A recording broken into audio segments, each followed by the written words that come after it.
I'm Clark County Poet Laureate Angela Brommel, and today we're talking with our second Clark County Poet Laureate, Vogue M. Robinson. Hey, Vogue. What's up? Yes, as I was like, it's the return. You've got the M, I've got the M, and we're here We together. have M's. Yeah, both of us. We're covered. For the grandmas. For the grandmas, because we have that in common.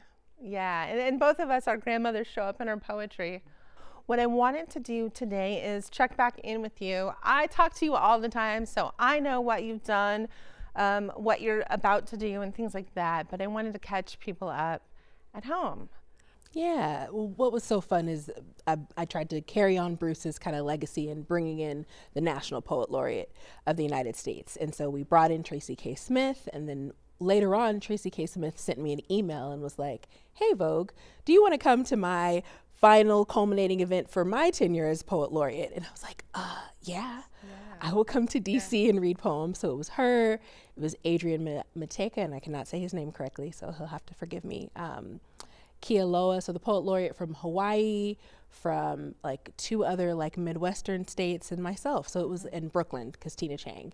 So it was a whole panel up on a stage really discussing the roles of Poets Laureate, like what do we do, how has the game really changed, and then what are other types of support that Poets Laureate can receive. And then I got to read a poem in the Library of Congress with my best friend from college. That's great. Was that your first time to the Library of Congress? Yeah, it was. I didn't just spend enough time, but I got to sign this book. So there's a room for the National Poet Laureate. The National Poet Laureate. I'm kind of geeking out about that. It has an office. Because I've been there a few times, Yeah. and every single time it's still amazing.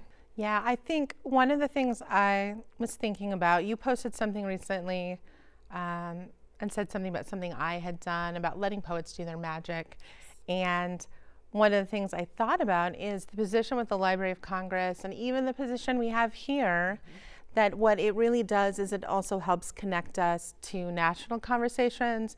It records our place in history. So there's something so cool that we have had a Nevada Poet Laureate in the Library of Congress, and that you're my friend. Yes. You know, and I think we think about what the Poet Laureate does in terms of classes and workshops and things that happen, which are incredibly important. And it's important about connecting us to the national conversation, but it's also supposed to be a time to be the extra go-ahead to have that poet be able to work on sort of their life project in that moment. Yeah. So, you know, that's where I hope to see us growing with the program in that way. So since then, you have also gotten into visual art. Yeah. It's been fun. My nieces they needed something to do, and I needed something to do with my hands, because writing wasn't the same, because I write to make sense of things, and in 2020 to 2022, there's a little bit of stuff here now, but at least that period of time, most things I couldn't make sense of. And so going to visual art and carrying on, allowing my nieces to see somebody in their family circle who was also a visual artist, kind of bridged multiple gaps and helped with a lot of healing for myself. Like, so it was kind of an exercise in grief, an exercise in gratitude and lineage. Because your grandmother was an artist. Yeah.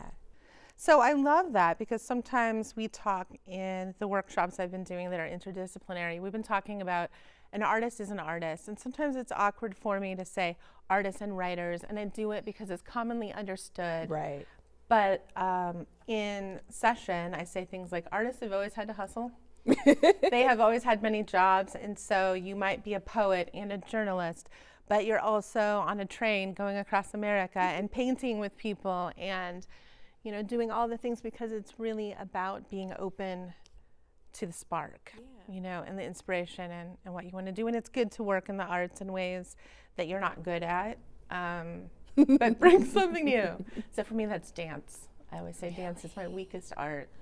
Now I want to go dance poorly with you. Trust me. Can we go dance poorly? We can dance poorly, yeah, and it'll be with joy, but yes, I support it. It won't be my strongest. I wonder, do you have any, like, what are some favorite National Poetry Month memories? But maybe not everyone knows that April is National Poetry Month. And so there's different things we do and habits, maybe a memory, or, you know, how do you work in April? Is it any different than any other month? It's a high yield month. If you do it right. Right. If you market yourself right, career-wise, Right, then that's right. the month people know to call you and bring you into classrooms. You can talk with students Right. in universities and in the elementary schools, and all the places want more poetry because it's National Poetry Month. A lot of poets will do their 30 for 30, so they'll try to write a poem a day. Have you done that? I don't play that game. No, I have done it. I've seen. You know, most of the poems in my first book came from a couple months. In fact, I've joked that if I had another journal, I would call it I Only Write in April. But that's okay. It's true. Like, it's a good month because we have workshops that people can go to. The internet is chock full of prompts. So, Right. and I think it pushes you to generate, and it pushes you to be disciplined about your art.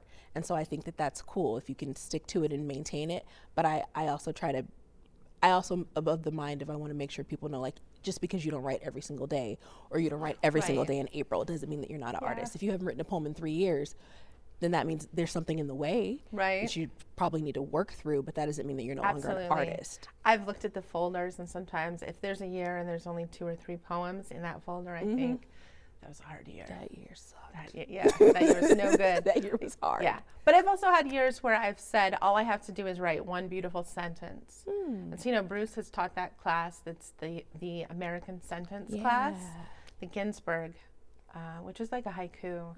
And so I've had nights when I had to write the 30 where like my eyes are blurring, and I'm writing that one sentence. I did it.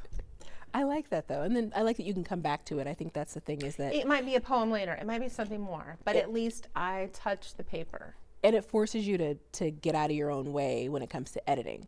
Like if you're busy thinking I'm gonna obsess over this one poem multiple days, as opposed to okay, I wrote one that day, I'm moving on to the next one, moving on to the next one. Then you can come back to it later with fresh eyes and a fresh mind and go, huh, that was good. Oh, you might be a poem when you grow up. And I you know, like I love that. Generative workshops where you're consistently creating, I think that makes you get out of your own way. And I love that. That's cool. So where can we find you these days? Oh my gosh. In some places. You can mostly find me at Left of Center Art Gallery. It's the largest African art museum in the Valley, and it's directed by Miss Vicki Richardson, who is like the herald of all art teachers in the Valley. Yeah. So I hang out there, I write some grants, I give tours, and that's most of it, I think, for now. So that's where I'm at on the radio. It's so funny. It's like it's a podcast, but it's radio. You know, like radio is radio. We know it's radio. But CityCast Las Vegas, I'm co-hosting that with David Figler. So that's been fun because David is a storyteller and back in the day, he claimed poet. Yeah. He like barely claims it now. And every day I just want to shake him. I'm like, Bring you're it back. still a poet, Bring it sir. So anyways, but yeah, so I'm co-hosting that. And the goal of that show is really to connect people in the city with the city. So Vegas, we're so spread out. And we're also kind of a transient city, and it's hard to kind of get your bearings if you don't have some guides, some people that you know and trust. So we're kind of your stand-in people you know and trust that'll tell you some stuff about the city. I like to listen on Fridays. I don't always get it earlier in the week, but sometimes on Friday I sit and listen to everything up until then. Yeah, It's been 30-minute some great shows. episodes. So great. So you have that, but then I was really excited to see you had talked about this. You have a new publication coming out. I do. It's so funny to call it new. So here's my little nervous brain, but yeah, I think this year is about accessibility for me. And I think a lot of that comes from living through the pandemic and seeing how many different things could change. Like what happens when we think about who has access to what and to what extent.